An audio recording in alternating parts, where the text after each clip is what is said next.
Hello，我係 Rachel 啊。咁咧，我而家係喺理工大學咧讀緊呢一個嘅投資科學及金融分析嘅。咁咧就首先好多謝早苗咧俾咗呢個機會，我同佢哋一齊去上海喺呢度做呢個實習啦，同埋喺呢一度體驗下呢度嘅生活嘅。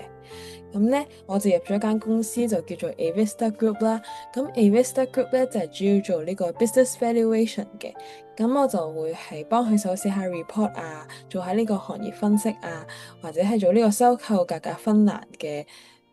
project 咁樣啦。咁咧都好多，咁佢哋咧都好好嘅，佢哋咧又俾一個嘅模擬嘅 project 我哋試下去做啦，就係可以俾我哋喺呢度體驗下佢哋現實工作上係會做啲乜嘢咁樣啦。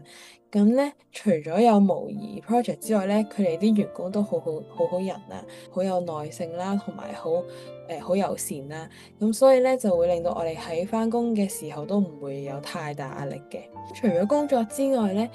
早苗都有帶我哋去唔同嘅地方去參觀啦。咁就例如咧，佢又帶我哋去啲比較有藝術感嘅地方咧，去睇下佢哋上海嘅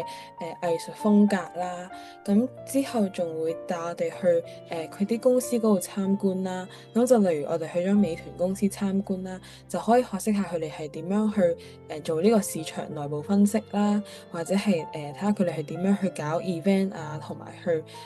去做呢個宣傳咁樣嘅。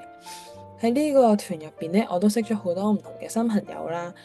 喺假期嘅時候咧，都會特登約出嚟啦，去繼續尋找下上海唔同嘅地方去玩啦。咁之後咧，因為都住喺上海咧，都有1個半月咁樣啦，所以咧其實我都可以體驗到佢呢度嘅本地人嘅生活啦。咁最後咧，我就想推介俾所有嘅大專生咧，都可以試下參加呢個 program 嘅，因為咧首先就係會幫你去踏出呢個舒適圈啦，去一個全新嘅地方嗰度咧自己生活啦，咁同埋又可以感受下佢哋嘅工作文化啦。